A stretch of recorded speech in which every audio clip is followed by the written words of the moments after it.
In this video, I want to introduce a brand new topic, and that is energy.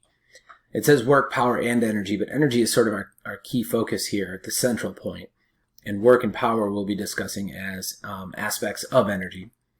To introduce this topic, I actually want to bring you to a question that you could have answered back before we even studied forces for the most part. You could have answered this question using just kinematics with one little addition that I'll have to mention. And the question is, how fast is this box going after it slides down this frictionless surface? Well, we're given the tilted axes there, so we see it's only moving in one dimension. And we're given the 5 meters as the distance. We're not given time, we're not asked for time. It might occur to you that that one equation of kinematics that's time independent would be the way to go to find V final. The box is starting at an initial velocity of 0, and gravity is what's pulling it down the ramp, and delta x is 5 meters, so you might think I can jump right in. But we did talk about the fact that when an object is on an incline, its acceleration is not just 9.8 meters per second straight down. It's not going straight down, it's going down the incline. So the acceleration is actually g sine theta. If you don't remember where that comes from, I promise it was in our video on talking about inclines in the first place. So you could go through and determine g sine theta for this particular setup because you were given theta. And so now we know the acceleration is 5.9 meters per second in a direction that our axis defines as positive x. So we can substitute that in and determine that the final velocity when it gets to the bottom of the ramp is 7.7 meters per second in a direction down the ramp. Now, what if you were being asked to find how fast it's going at the bottom of the ramp, and instead of winding up where this image currently shows it, I pushed it off the back of the ramp from approximately 0 meters per second initial velocity. I'm still asking what's the speed at the bottom, but the bottom no longer is down the incline, it's just straight down off the back of the ramp.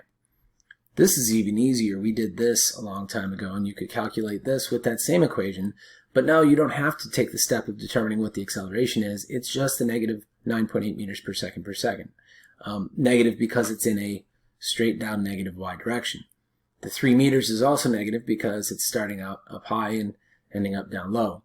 And if you put those in and calculate, you get that the V final is plus or minus 7.7 meters per second. And since it's traveling straight down, I'm going to say that it's a negative 7.7 meters per second as it falls down the back of our ramp. So these two blocks took two different paths, and the question is, are they really going the same speed when they get to the bottom of the ramp? And the answer to that is yes. If this is a frictionless ramp, then these two blocks will get to the bottom at different times, but they will be going the same speed when they get there. The one going down the 37-degree incline will have a smaller acceleration, but it will have more time that it's experiencing that smaller acceleration. And by the time it gets to the bottom, it's going the same speed. So this hints at the idea that there is something that occurred to the box that has to do with how high it started more than has to do with the path that it took. And this leads us to one of the big ideas that we want to talk about to establish the concept of energy. Let me start out by saying that energy is something that we talk about in physics, chemistry, geology, biology, engineering. We talk about it in all the different sciences, and sometimes we don't stop and define what it is very clearly, and I think that's actually okay, because how we use it has more utility to us than trying to pin down a specific definition. If we wanted to give it a specific definition, we would say something like it's the ability to do work or the ability to enact change in a system.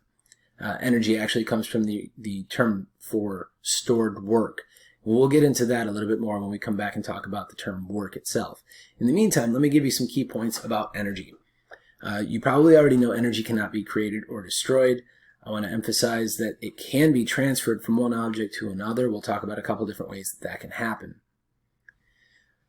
Energy can sometimes seem to disappear from a problem until you realize that what's happened is it's been stored in a particular arrangement of particles. So this in particular happens, for example, when an object is in a field. So what I mean by a field is something like gravity. Gravity pulls down on you even when you're not in contact with the planet. In fact, that's the time it's most obvious that it's pulling down on you, is when you're not touching the planet. So action at a distance, a force acting on you when you are not in contact with an object, is due to something we call fields. This happens with things like electrical charges. It happens with magnets. If you've ever had a chance to play with magnets, you've probably experienced that one of them can attract or push another before they're in contact with each other. And so what we are saying in this situation here is that gravity can be stored in those fields, magnetic fields and gravitational fields. And again, that may become more clear as we do some examples. But it also says it can be stored due to an object elasticity.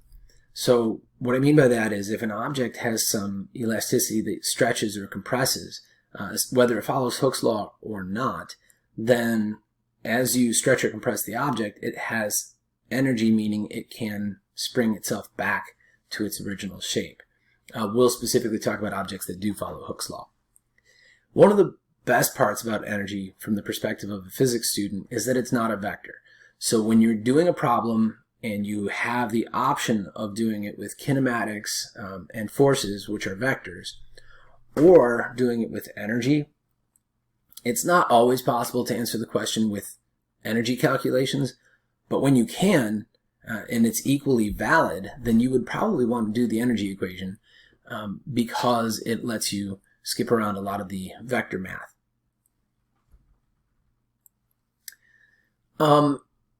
The idea of energy in a lot of ways can be traced back to thermodynamics. So if you were to take something like this is a picture of an ice bath with just ice and water, and the water is right at 0 degrees Celsius, and the ice is having trouble melting at this point because the water is right at 0.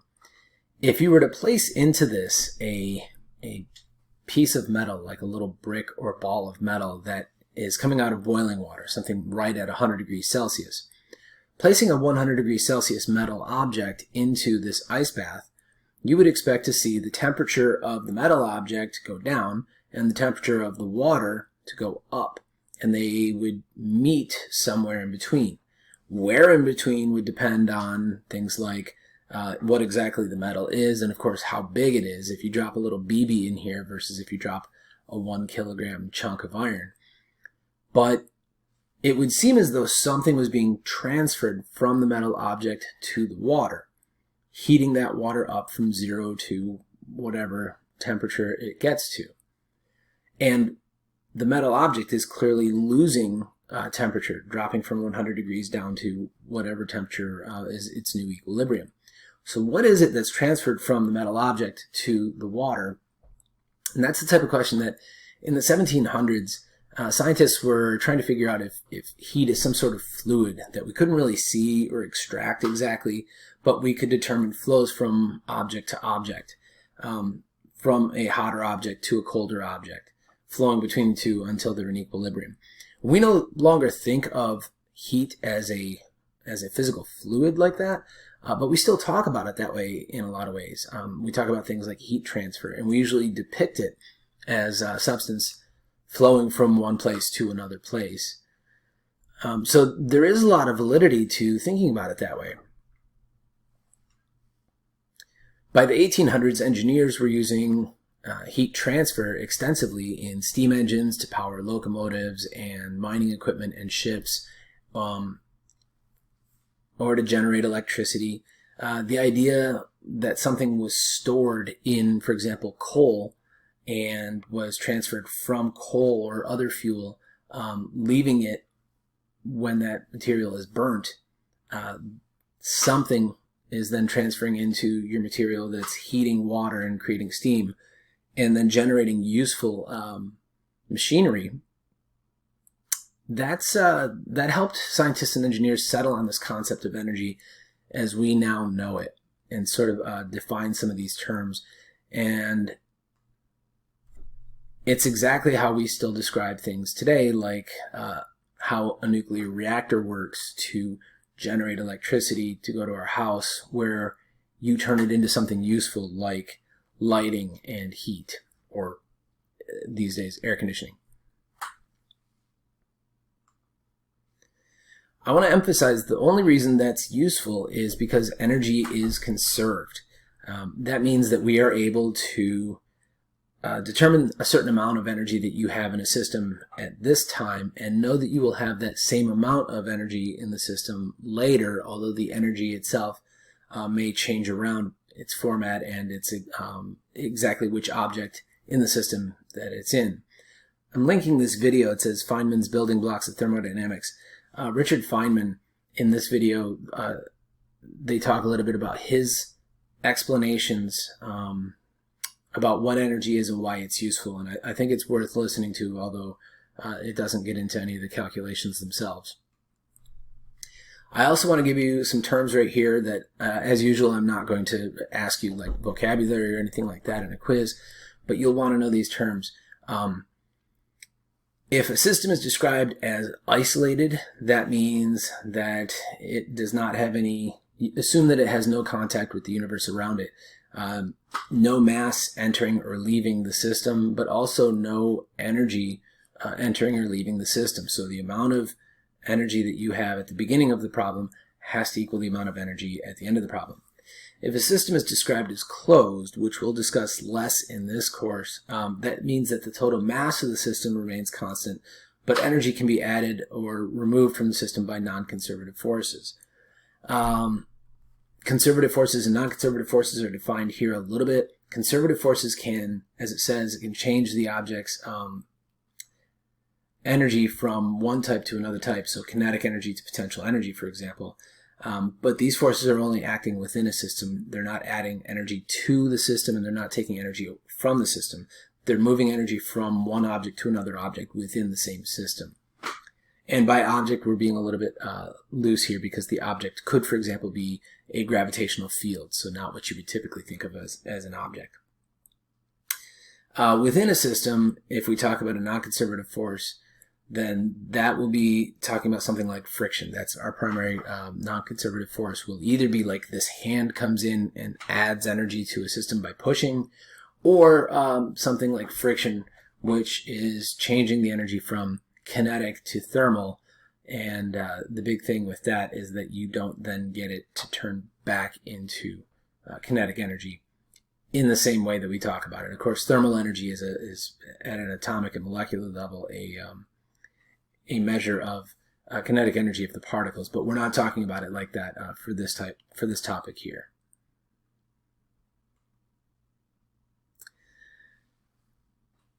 I said that a non-conservative force could add energy to a system, like a hand could reach in, for example, to a system on a lab bench and push a car and give it an initial start. And the big picture on that is that there are only three ways that you can change the energy of a system, and only one of them is something that we're going to be talking about in this course. And that is if a force is working on a system. That's what the W is there. A force working on a system can change the energy of the system. It can add energy or take energy out of a system. The Q and the R have to do with heat and radiation, which you could be talking about in this course. We're not going to get a chance to. You may have seen them come up in chemistry, and then it's even possible radiation would come up in physics 150, depending on who you have. The types of energy we're going to focus on are energy of motion, which is kinetic energy, and this equation's here. It's also given on our equation sheet. Energy due to temperature, so this is primarily going to come up as not something that you're going to calculate. You notice I don't give you an equation. It's primarily going to come up as something like friction has changed kinetic. When an object's sliding along and it has friction and it stops, the kinetic energy has gone, but you can't destroy energy, so where did it go? It actually becomes thermal energy, which you know if you've ever gone like this and had friction between your hands. You will also have a couple types of potential energy that we'll talk about in this course. And by a couple, I mean maybe just these two, spring potential energy and gravitational potential energy. I want to caution you, please, not to refer to gravitational potential energy just as potential energy. It's a type of potential energy, but so is spring potential energy. So if you just say potential energy, that's not very clear which one you mean. And the equations for the two are here. Spring potential energy is 1/2 K delta L squared. The K and the delta L here are the exact same as in Hooke's law. So for a given spring, its K value comes from how much force is needed to delta L stretch it or compress it. That K value and that delta L value are these. And for gravitational energy, you may have seen gravitational energy described as mgh. That's the equation. And this means the same thing, mg delta y. I'm calling it delta y to emphasize that we know that in this course as a change in vertical location. Notice gravitational energy has a delta U, the other two didn't. That's because zero kinetic energy would come from having zero speed, and zero spring energy would come from the spring not having any stretch or compression from its rest length. But gravitational energy, what your zero height is something you'll define in each problem. Usually you'll pick the lowest point in the problem, but that's not, for example, sea level or the middle of the earth or something like that. In each problem, you pick where the lowest point is and measure gravitational potential energy as points higher than that. If you don't pick the lowest point, you pick, for example, a tabletop, and then your object falls off the table, then it's below the lowest point that you had initially started with, and you just wind up with negative gravitational potential energy. So that can happen, and we'll see that in some examples. I'll make a point of doing that at least once in an example so you see how it works. That's it for this video. I just wanted to introduce some of the terms, and our next one I'll show you how we use these equations for energy, and I'll introduce work and power probably in the video following that.